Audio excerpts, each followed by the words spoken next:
Hello everybody, Damascus Fox here, and today I'm bringing you another review, and today we'll be reviewing this guy. This is the WE Isham Arrakis. This is a sick looking knife, and designed by the late Elisha Isham. I was really sad to hear of his passing. May he rest in peace. He was a really cool dude, made some really really good designs. He was my favorite knife designer, and I'm that really made me sad. I got to meet him at Blade Show, one of the Blade shows, Blade Show West, and he gave me this, his laser. That was so cool. Such a great time. He was a really awesome dude. But yeah, time to get into the review. And before we get into that, please subscribe because I do knife and EDC related content, and if that is of interest to you, subscribe because I post every Saturday and every other Sunday. Now, time to get into the review. I'm going to do some specs and some other things and then ramble. Where's my measuring tape? They are all the way over yonder. Length on this guy. Okay, overall length is about 8 inches. Blade length from, I would say here, is about 3.5, and just a little under 3.5 for your cutting edge. So yeah, pretty much 3.5 for cutting edge, which is really nice. Nice, lot of cutting edge to work with. Weight on this guy. This is carbon fiber and titanium. Does not feel very heavy in the hand, but let's see. I'll take my scale with a little grain of salt because I'm not sure how accurate this scale is. I might need to get a new one because some of the measurements I'd taken before I think were a little off, but it says accurate as it needs to be. 2.99. That's pretty light. That's really light. We're on ounces. All right. Next, size comparison. Up against PM2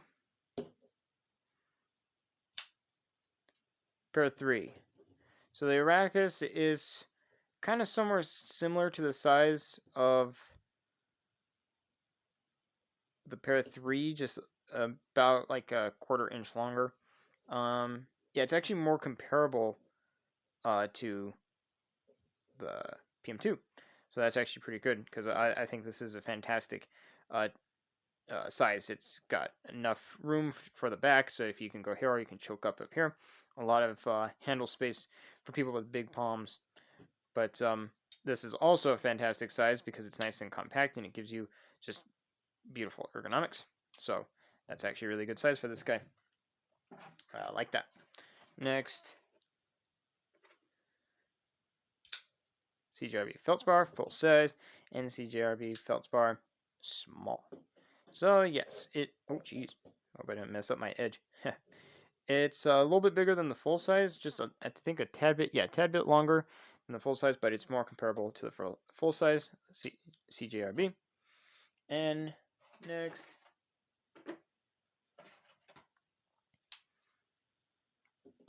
Benchmade Bug Out, Benchmade Freak. And yes, it's about the size of the Freak. So it's actually a pretty good size. And last but not least, Cold Steel Spada Medium and Cold Steel Spada XL. Boom. So that's the size of the Arrakis compared to the Espadas. The entire knife is pretty much the size of the blade of the Espada, and the medium, pretty comparable, just a little bit longer because it has this like really low down bean like hook at the end. Right. Next, let's do height.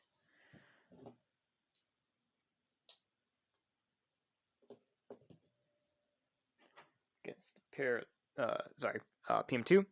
So as you can see with the PM2 and the Para 3, the height is a little bit, it's quite lower, so not too cumbersome to carry via height. Yeah, and then up against a very popular knife model, Bug Out. So it's kind of similar to the Bug Out in height, just maybe a little bit, and just because it's shaping the way it is, it's going to be just a little different to carry in the pocket, but it's pretty much the same height as this guy. Width on the Arrakis, up against it. Where are you? Para 3? I lost it for a second. There we go. As you can see, the Arrakis is much wider, even compared to the pocket clip. Pocket clip is pretty flat on the Arrakis. Sorry, I'm blocking the pocket clip. There you go. So this one has a much more thicker pocket clip. They do make better pocket clips for the Para 3. It's fine, but there are better ones out there. So yeah, that's the thickness comparison. This one is thicker.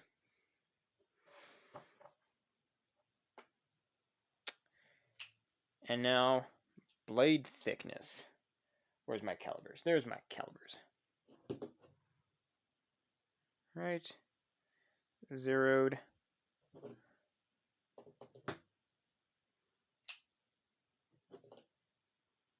On the thickest spot, which I think is like right here, we are at 0.16. And on the blade, 0.07. Pretty cool. All right. Now, price on this guy. This is not a cheap knife. This is going to cost you numbers. On Blade HQ, this guy is going to go for about $348. So $348, depending on the model you pick. They do have, I think, one in Damasteel. I think that one's sold out, but they did have one in Damasteel. And that one is going for like $600. And then they have a few other models that are going for like $330. But yeah, check their website.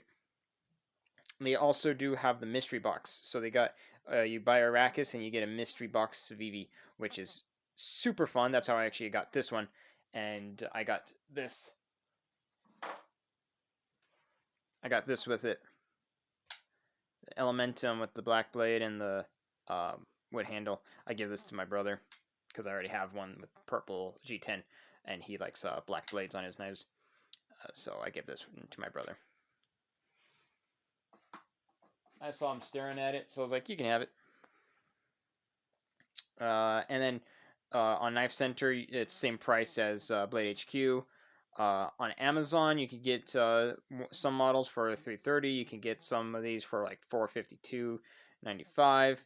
And I think there was one going for like $658, but it wasn't even the Damasteel one. I think it was a regular model, which, yeah, don't do that. Don't spend $600 on Amazon. Yeah, which is, yeah, that's a lot of money. Next up is the cut test. See how well this guy cuts. I've never sharpened it, and I'm pretty sure I've never used this guy. Maybe on my last video where I was just doing a quick look at. That's probably like the first time and only time I really used it. Let's see if I can find a better spot. That spot's kind of fibrous. All right. Let's do it this way.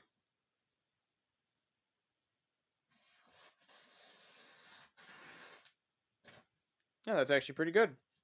Not bad. Not bad at all.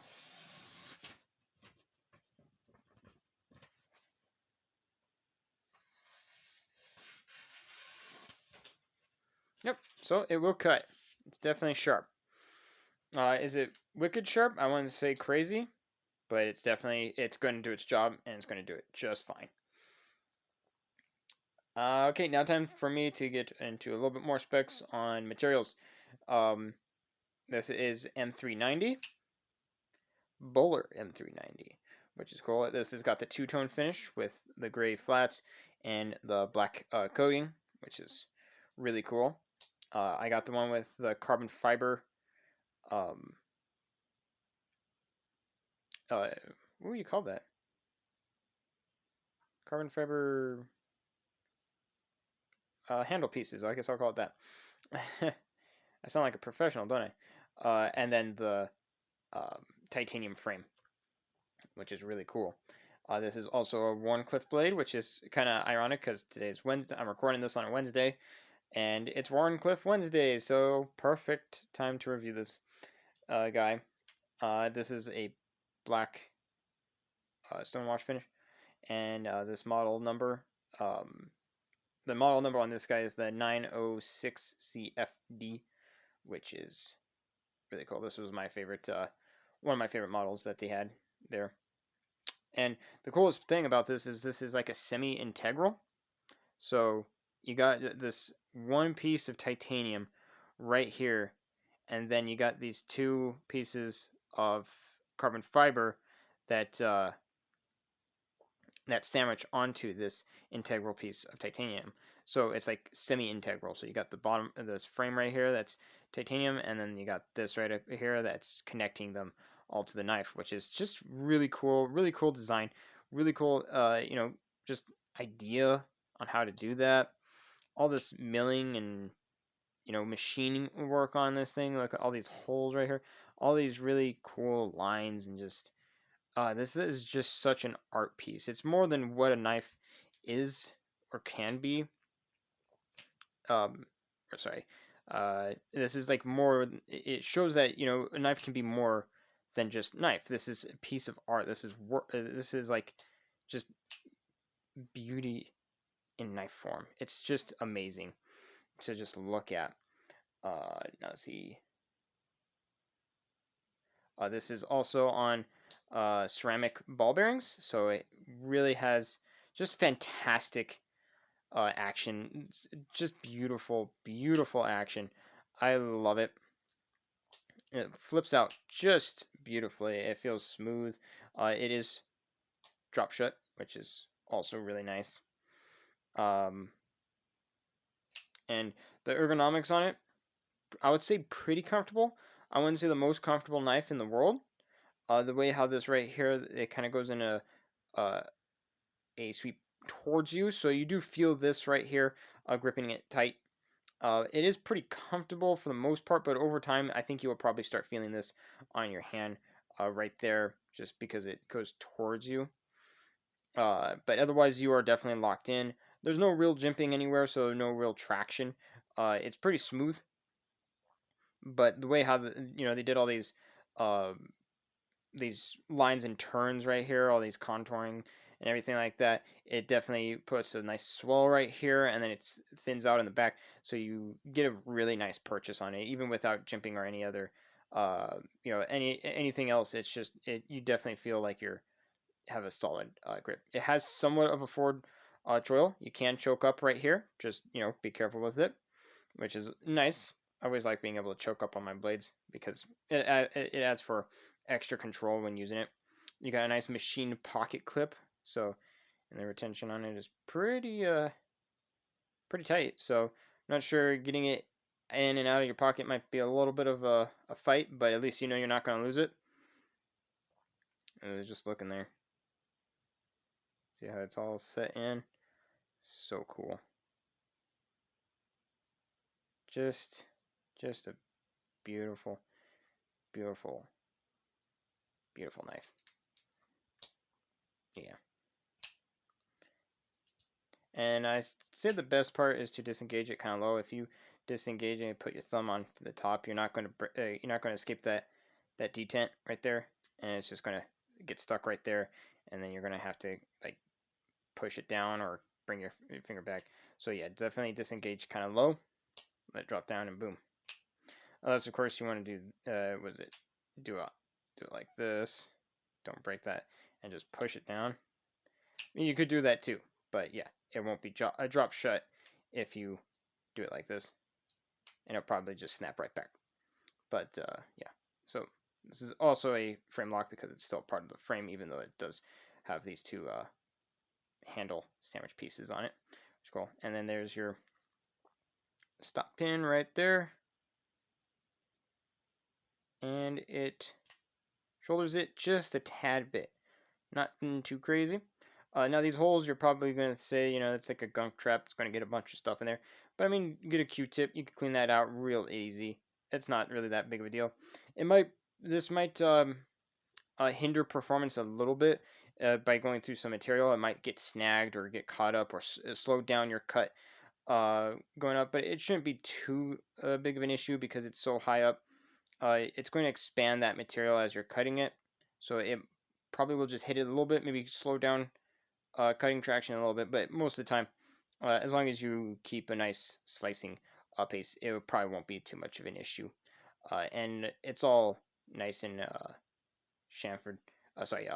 Yeah, chamfered down on top, which is nice. It's got real nice, no sharpened corners, so you don't feel anything really that bites your finger when you're holding this, or touching it, or playing with it. Yeah, this is really just a really beautiful piece. It's definitely, this was like when I first started watching Blade HQ years ago, and I saw Elijah Isham advertising this one. I was just like, that is my Grail knife. I need that knife in my collection. It took me forever to actually finally get one, and I'm so glad I waited because they did uh, the mystery box, and that was just so much fun. The mystery box is a blast. I really hope WE does more mystery box WE and Civivis. That was so much fun. They need to do the mystery box with more WE knives, not just the Arrakis, because as much as I love the Arrakis, I don't want to keep spending $300 and have all these Arrakises around, just so I can have that surprise feeling on the Civivi. They need to do mystery Civivis with other models of WE knives. That would be dope. That would just be super cool. Well, I think I rambled on long enough. I thank you so much for watching, and I hope you like this video. If you like more knife and EDC related content, check out my other videos. And remember to subscribe because I post every Saturday and every other Sunday, and there'll be more knives and more videos in the future. Thank you so much for watching, and I hope you have a fantastic day. Bye.